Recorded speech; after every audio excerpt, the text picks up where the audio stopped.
What is Marxism? Concrete analysis of concrete conditions.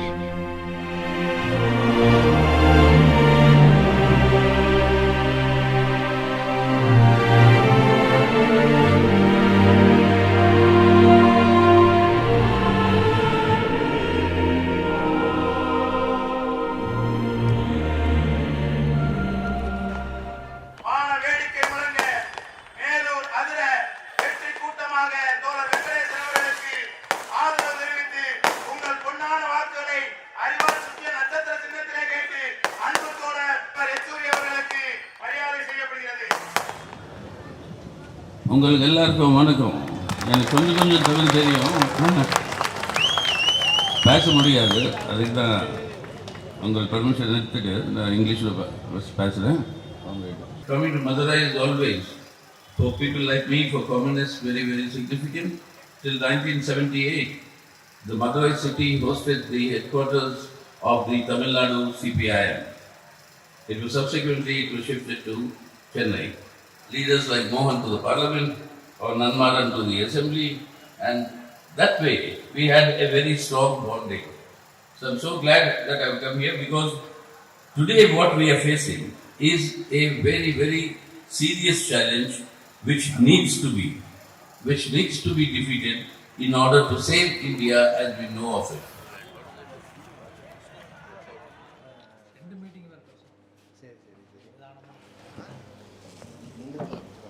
Just like we are having some casual conversation. You know a little bit of Tamil. How? I was born in the Madras General Hospital. My family was then staying in Madras, because Madras was the capital of the Madras Presidency, which included Andhra also. So my grandfather was the main stay, in the sense he was a lawyer. So naturally my mother came to her mother's place, my grandmother's place, for the child delivery. So it was done in Chennai. The whole family used to come to Madras for a vacation. Okay. So continuously 1 whole month in Madras, you became familiar. At that age you pick up a lot of languages, you know. So I just picked up some Tamil for conversation, so I can manage to do that. What do you think every time you come Tamil Nadu? What do I think? Specifically Chennai, so you will remember your childhood? I was born in CP Coil Street, I think, Mylapore. Then shifted to Lloyd's Road and Madras. People were very friendly, and those days the concentration of the Andhra population in Madras was in Mylapore. That was the area of. So that is where our vacations also used to be. That's about the connection with Madras city. Still there is a confusion among Tamilians about your name. In Tamil Nadu, most of the people having confusion why Sitaram is having a name connected to caste. Mostly people are thinking like that. Mm-hmm. So what is your answer to that? How are you looking at Tamil people not using caste as a second name? There was a tradition in Andhra also, which was basically a communist tradition, that the caste appendage to the name was dropped. I mean, people like Sundaraya, his original name was Sundar Rama Reddy. My original name is Sitaram Rao. So Yechury, I was told by my grandfather, there was a village called Yechury on the banks of Godavari. And You never visited that place? No, it doesn't exist. Godavari floods are notorious. When they wash away villages after many a time. Even today it happens, right on the banks. So there's one of those villages that got washed. 2 families survived. One crossed across the Godavari to what is now the East Godavari, towards the Rajahmundry, Kakinada, etc. That was my ancestors. One went along the river, somehow branched, and they went and landed themselves in Visakhapatnam. So there's a Yechury strain in Visakhapatnam also, and there's this Yechury strain in East Godavari. So that's why you find this very rare name. That's the origin, I was told. I don't know how much is historically accurate or not, but that is the family story, so to speak. Mm-hmm. Comrade.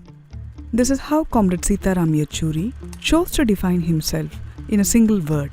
Starting from the days of his student movement activism till his last moment In the Communist Party of India Marxist, Comrade Sitaram Yechury has held many crucial positions. He was the president of the Jawaharlal Nehru University Students' Union. He was the All India President of the Students' Federation of India. He was inducted into the Central Committee of the Communist Party of India Marxist when he was just 33 years old. He was inducted into the Politburo of the CPI-M when he was just 40 years old. He was the head of the International Department of the CPI-M. He became the General Secretary of CPI-M at the 21st Party Congress held in Visakhapatnam. He has been the editor of the party's weekly, The People's Democracy, and the editor of the party's theoretical journal, The Marxist. He has been the member of the upper house, Rajya Sabha. Yet, despite these positions he had held, Comrade Sitaram identified himself as a comrade.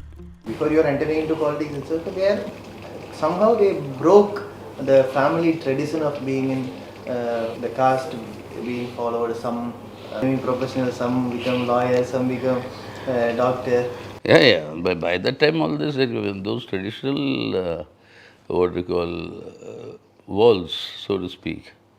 Let's say for Brahmins in Andhra, there are two categories. One is Vaidiki, and the other one is called Niyogi. The Vaidikis are supposed to live only by chanting Vedic rituals. The Niyogis can do other work.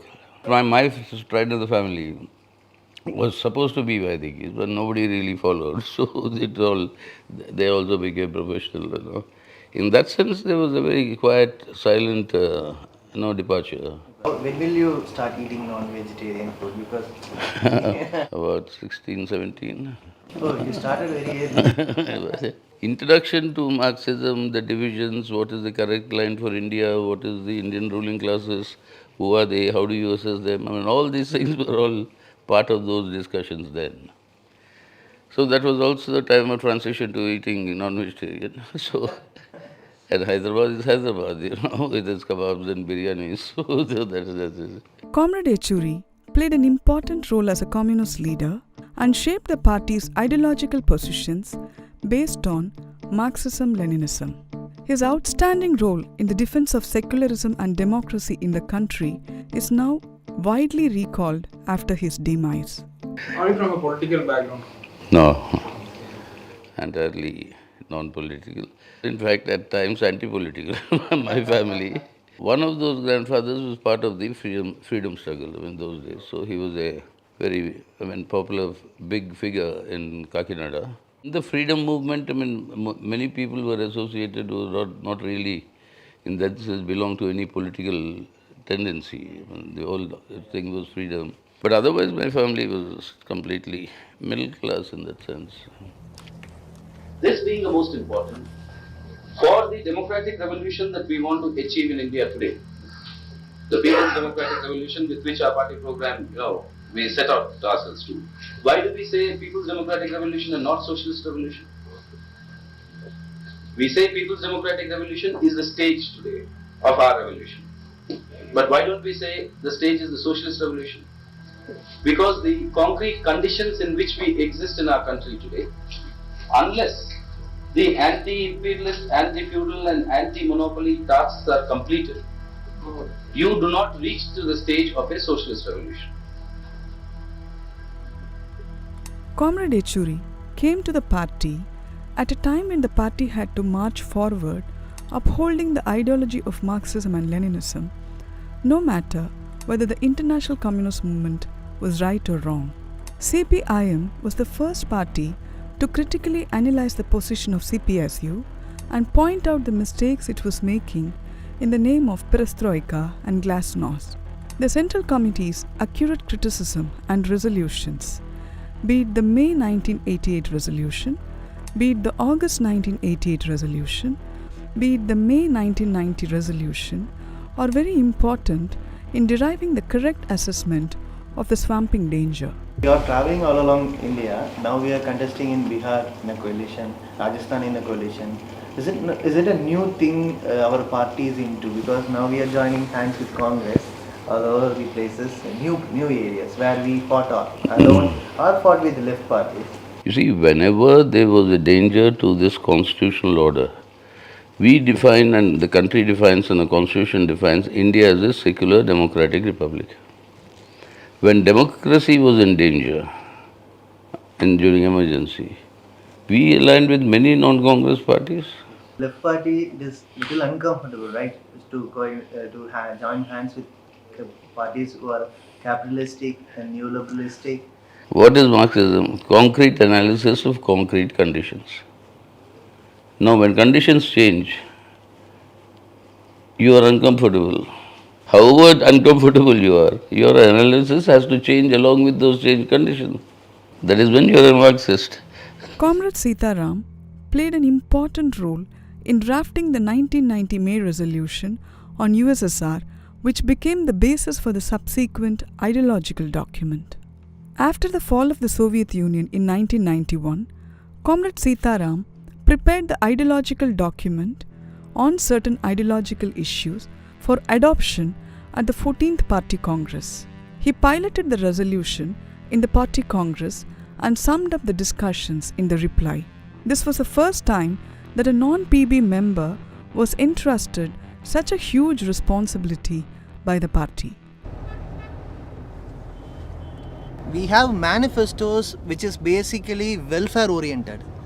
But CPIM manifesto is mostly principle oriented, policy oriented. Even now you are preserving secular India and repealing the laws which goes against democracy. And so why is the difference? How CPIM is looking at manifestos and giving promises to the people at the time of election? Two elements in manifestos. One is the policy content and the other one is what the benefits to the people. As far as the policy content, the CPM is very clear. What is it that we want to achieve after these elections? For that, what are the threats that India is facing today from this Modi government? And how to safeguard that? That is one element of the manifesto. Then the other element of the manifesto is what are the measures to benefit the people. There the difference between us and most of the other parties. Other parties talk in terms of measures that will help people materially, like free electricity, free water, free this, etc. You see, for example, Modi is now saying that I am giving 5 kilo grains free to 81 crore people. That is as though Modi is doing a great, charity to the people. He is giving it. I mean, it's not his money, it's public money anyway. He is giving it to the people. But what do we say? That everybody, so after certain criteria, is entitled to receive, which is there in the Food Security Act. Modi has stopped that. Instead, he is giving it free to project himself as the benefactor of the people. Okay. While others give doles like this, we speak of entitlements. Entitlement is a legal entitlement. I mean, it is with certain... Making it a right. It is not a charity or like somebody begging for something and it's been given to them. It smacks of indignity to the people who are receiving it. Whereas an entitlement is the right. People can demand that right. So that is in a dignified manner that you give it. So that is the difference between giving doles and providing entitlements. Comrade Sitaram organized the international seminar Contemporary World Situation and the Validity of Marxism in Kolkata in the year 1993. This was the first international effort to discuss the validity of Marxism in the background of the setbacks suffered by socialism. His role in drafting the resolution on some ideological issues for adoption in the 2012 Party Congress is also a very crucial contribution to the party. When the party program was updated in 2000, Comrade Sitaram, along with Comrade Prakash Karath, made concerted efforts in retaining the updated formulation of the character of the Indian state as contained in the 1964 party program. The country is being looted today. We have a corporate Hindutva nexus. Capitalism, by its very nature, is a system which is motivated by the quest to maximize profits. And crony capitalism, whereby their own friends Prime Minister's own favorite corporates are given the license to loot the country. In an effort to maximize profits, all rules are bent, all situations are created, and situations are manufactured if they give you newer and larger avenues for profit generation. His insight that protecting the bare minimum democratic foundations provided by the present system must proceed to establish a socialist society guided his lifelong work. What will be the character of independent India? Led by the Congress party leading the freedom struggle then, was that India, given its diversity, can only be a secular democratic republic. The political structure has to be an inclusive secular democratic republic. But the objective of independence cannot stop there. Objective of independence has to proceed beyond the secular democratic republic and move towards converting the political independence of our country into the economic independence of every individual. And that is possible only under socialism, and therefore the march towards socialism will continue. His seminal contribution, What is a Hindu Rashtra?, exposed M.S. Golwalkar's writings. He established that Golwalkar's writings outlined the fascistic tasks to the Sangh Parivar in establishing the Hindu Rashtra. That if you can have an Islamic state in Pakistan, why not India be the Hindu Rashtra? This has been the RSS point of view all through for nearly a century now. Argued that India must be a country which its character is defined by the religious affiliation of its people. His analysis even shocked the RSS leadership that they had to come up with denying and disowning statements. They are glowing with their ideological blinkers, convert the secular democratic Republic of India into a theocratic, rabidly intolerant, fascistic Hindu Rashtra. His exceptional clarity in understanding Hindutva's ideological foundations became a vital asset in the struggle against communalism.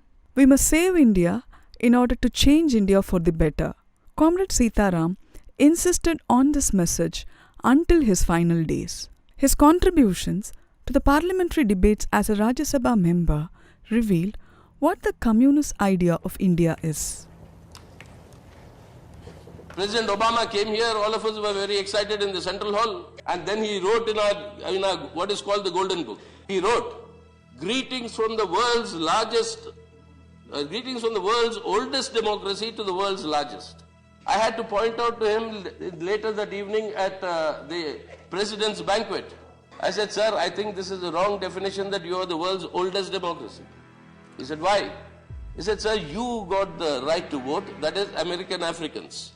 You got the right to vote universally in the United States of America in 1962, 1 year after you were born.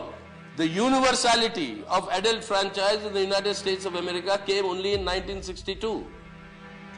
In India, we gave it in 1950. His meticulously researched arguments expose the anti-people agenda of those in power, often leaving them stunned and speechless. The book called We or Our Nationhood Defined by Madhav Sadashiv Golwalkar. It's called the RSS Guru. He talked that saying that only Hindus and Hindus alone are inhabitants of this country. And then, what does he say about the Third Reich, sir? I'm quoting. To keep up the purity of the race and its culture, Germany shocked the world by her purging the country of the Semitic races, the Jews. I'll stop, take a break here, sir, for a moment. You please draw the parallels in India. Who is that instead of the Jews? And who is that for the race and the culture and its purity? This education policy draft that was circulated is actually a complete lift from the RSS document presented at the International Conference on the new economic education policy at Amarkantak on the 12th, 13th and 14th of July. This is the facsimile of that. And the education policy draft, this is the facsimile of that. This is the exact lift of this RSS document. This is the communalization, sir, that is taking up where the bottom of the pyramid of these 4 stages, the bottom is what is called your Vedic worldview or Vedic education. If we hear that Lord Ganesha was the creation of plastic surgery, or Karna in the Mahabharata was the creation of stent technology in test tube babies, is that scientific temper, sir? And it comes from no less than the Honorable Prime Minister. What is happening? What are you implementing? What are you wanting to implement and what not? You are only reviving the hardcore Hindutva agenda. His contributions to deriving the Common Minimum program during the United Front government demonstrated his remarkable ability to forge consensus among diverse political forces. In the Rajya Sabha, Yechury's interventions were very important in exposing the BJP corporate nexus. On 8th November, few hours before the Prime Minister's announcement, 1 crore of rupees and 100 packets of 500 and 1,000 notes was deposited by the local BJP unit in that bank. Prove me wrong, I'll be happy. Prove me wrong, but this is the evidence. I have all these details here. 100 multi-billionaires in our country, whose asset value is close to 1/2 of my country's GDP, and according to the latest census, 90% of the households in my country today have an income of less than 10,000 rupees a month. What did Baba Sahib Ambedkar say? The 26th of January 1950, we are going to enter into a life of contradictions. In politics, we will give equality, and in social and economic life, we will have inequality. In politics, we will be recognizing the principle of one man, one vote, one value. In our social and economic life, we shall, by reason of our social and economic structure, continue to deny the principle of one man, one value. If we continue to deny it for long, we will do so only by putting our political democracy in peril. We must remove this contradiction at the earliest, or else those who suffer from this inequality will blow up the structure of political democracy that this assembly has so laboriously built. What is the observing 75th anniversary of Quit India? If today what has to quit India, you have to quit these economic policies that are increasing unemployment, that are increasing poverty, that are increasing the divide between the rich and the poor, that are creating these two Indias, 49% of the GDP. Then in 2014 was held, as I said, by 1% of Indian population. Today now, what is the situation? Nearly 60% of our GDP is in the hands of 1% of our population. It is these neoliberal economic policies that are impoverishing the mass of my people. Please understand what should be the result. It's not only recollecting the memory of the past. That's very good. We can recollect. We can also apportion blame. We can also say who did what. But the question is, are we going to move forward? His leadership in strengthening the India bloc proved to be instrumental during the 2024 elections. His prediction that the BJP would definitely fall short of their 400 plus seats claim revealed his sharp political foresight. There's a lot of bravado for the BJP to go on saying that they'll get 400 seats or 370, etc., but the ground reality doesn't suggest that. And the fact that Modi is going on saying it, that's why people's doubts on the electoral system and the EVMs continues to grow. It is very clear that people of Tamil Nadu have made up their mind that they will work for the enrichment of the secular democratic character of India. That is, out of the 39 seats in Tamil Nadu and 1 in Puducherry, all 40 seats, the BJP will not win a single seat, and that is the determination I've seen from the people of Tamil Nadu. Though his absence creates an immeasurable void, Comrade Sitaram Yechury's vision will continue to guide our movement. Comrade Sitaram Yechury will forever be the shining red star for our historic movement and for our Indian society.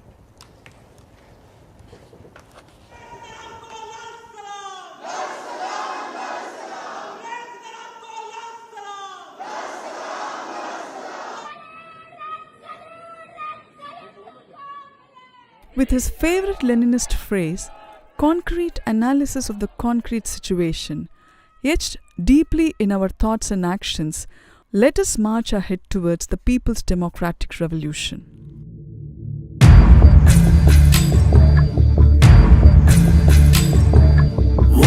எரியா செங்கதிராய் ஓயாமல் உழைத்தாயே மீளாத துயிலாலே துக்கத்தை அளித்தாயே அழியாதே மறையாதே நீ செய்த தியாகம் உன் பேரை மறக்காதே உழைக்கின்ற வர்க்கம் அழியாதே மறையாதே நீ செய்த தியாகம் உன் பேரை மறக்காதே உழைக்கின்ற வர்க்கம் ஏர் சென்ற பாதையில் நீர் போகும் மெல்ல ஏர் சென்ற பாதையில் நீர் போகும் மெல்ல அதுபோல உன் பாதை தொடர்வோம் நாம் வெல்ல ஏர் சென்ற பாதையில் நீர் போகும் மெல்ல அதுபோல உன் பாதை தொடர்வோம் நாம் வெல்ல சினம் கொண்டு கரம் பற்றி நீ ஏந்திய செங்கொடி தாழாமல் வீழாமல் பிடிப்போமே நாம் இனி சினம் கொண்டு கரம் பற்றி நீ ஏந்திய செங்கொடி தாழாமல் வீழாமல் பிடிப்போமே நாம் இனி. I convey my revolutionary greetings. Red salute to all of you.